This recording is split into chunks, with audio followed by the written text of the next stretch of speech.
جی السلام علیکم. مائی نیم از Ali Raza Yasin, class 10th. آج ہمیں کیمسٹری کا چیپٹر نمبر 13 کا بایو کیمسٹری کا ٹاپک بننا ہے وٹامنس. کل ہم نے نیوکلک ایسڈ کے بارے میں پڑھا تھا, آج ہمیں وٹامنس کے بارے میں پڑھنا ہے.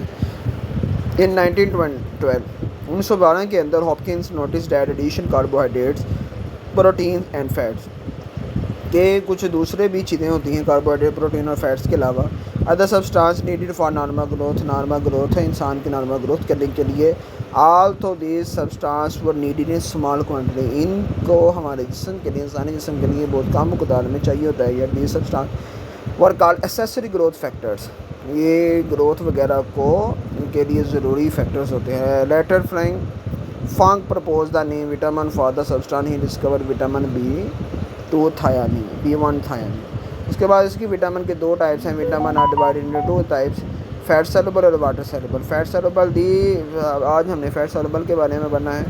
The fat soluble vitamin which dissolve in fats are called fat soluble. وہ والی سبسٹانس وٹامن جو کہ فیٹس کے اندر, چربی کے اندر حل ہوتے ہیں, اس کو فیٹ سولوبل کہا جاتا ہے. دیز آر وٹامن, یہ بھی آپ سے سوال ہو سکتا ہے کہ فیٹ سولوبل کون کون سی ہیں, A, D اینڈ K.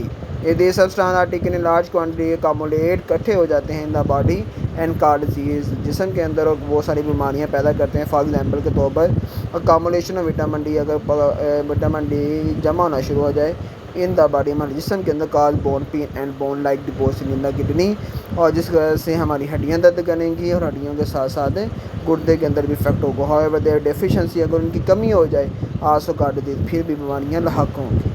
تو فیٹ سولوبل وہ والے ہوتے ہیں جو کہ فیٹ کے اندر حل ہو جاتے ہیں. یہ ان کی جو سی ٹائپس ہیں وہ A, D, E and K ہے. A جو سی ہماری آنکھوں کے لیے ہوتا ہے, D ہماری ہڈیوں کے لیے بہت زیادہ ہوتا ہے, E ہماری اسکن کے لیے بڑا زیادہ ضروری ہوتا ہے, K بھی ہماری ہڈیوں اور دوسرے اجزاء کے لیے بہت زیادہ ضروری ہوتا ہے. یہ اگر لارج کوانٹٹی میں لیں پھر بھی بیماری آتی ہے, کم مقدار میں لیں بھی بیماری آتی ہے. آگے اس کے سورسز اور ڈیزیزز ہم نے پڑھنے ہیں کہ فیٹ سولوبل کے, تو یہاں پہ ہم دو ہی پڑھیں گے, وٹامن A اور وٹامن D کے بارے میں. تو سورسز ذریعے کہاں سے آپ حاصل کر سکتے ہیں, ڈیری پروڈکٹ, دودھ وغیرہ سے, eggs, oils and fats, fish. It can also be obtained from the beta carotene found in green vegetables, carrots and livers. جہاں سے بیٹا کیروٹینائڈس ہیں جو ہمارے جسم کے اندر ہڈیوں کو مضبوط کرتے ہیں, وہ کہاں سے ہمیں ملیں گے, سبز جو سی ہوتی ہیں سبزیاں, ان کو سبز پتوں والی سبزیاں, گاجرز اور لیور وغیرہ, جگر وغیرہ سے. اور اس کے یوزز کیا ہیں, maintain the health of the epithelium and نیکٹس the retina dark adaptation mechanism. Vitamin A کی وجہ سے ہم رات کو بھی دیکھ سکتے ہیں اور دن کے وقت بھی, کیونکہ ہمارا جو امیج ہے وہ ریٹینا پہ جا کے بنتا ہے, آئز کی ریٹینا کے اوپر, آئز کے اوپر ایک امیج کو کیپچر کرنے والا ہوتا ہے جہاں پہ جا کے روشنی پڑتی ہے اور جس وجہ سے ہم چیزوں کو دیکھتے ہیں. اس کے بعد اس کی اگر کمی ہو جائے تو کون سی بیماری ہوتی ہے, نائٹ بلائنڈنس اور آئی انفلیمیشن کی, یعنی کہ رات کو ہم دیکھ نہیں سکتے, اور آئی انفلیمیشن اور آنکھیں سوجی سی رہتی ہیں.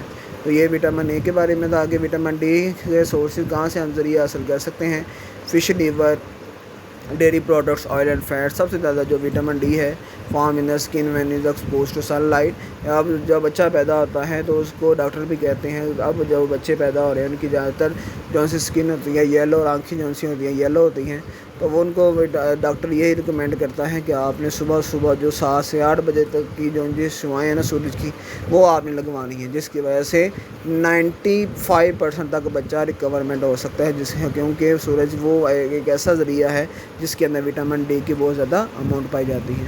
اور یوزز اس کے کیا ہیں, has a role of absorption of calcium which is essential for maintenance of health problems. یہ کیا کرتی ہیں کہ وٹامن D ہمارے جسم کے اندر اسٹور ہونا شروع ہو جاتا ہے اور ہماری ہڈیوں کو مضبوط کرتا ہے. اس کے بعد اگر اس کی کمی ہو جائے تو ریکٹس جیسی بیماریاں لاحق ہوتی ہیں. ریکٹس جو سی ہے یہ دراصل بچوں کی بیماری بھی ہوتی ہیں اور بڑوں کے اندر بھی ہوتی ہیں. اس کے ساتھ اوسٹیومیلیشیا بھی ایک بیماری ہوتی ہے جو کہ ایجڈ وومن کے اندر ہوتی ہے. وہ وٹامن D کی کمی کی وجہ سے جو ایک عورت جو سی بڑھاپے کی طرح منہ کرتی ہے تو ان کے اندر یہ بیماریاں لاحق ہونا شروع ہو جاتی ہیں, وہ تھوڑی سی بینٹ ہونا شروع ہو جاتی ہیں, ان کے گھٹنے سوجنے شروع ہو جاتے ہیں, جس کو کولسٹرول کی بیماری بھی کہتے ہیں. تو وٹامن D کی وجہ سے یہ بیماری لاحق ہو سکتی ہے. Thank you.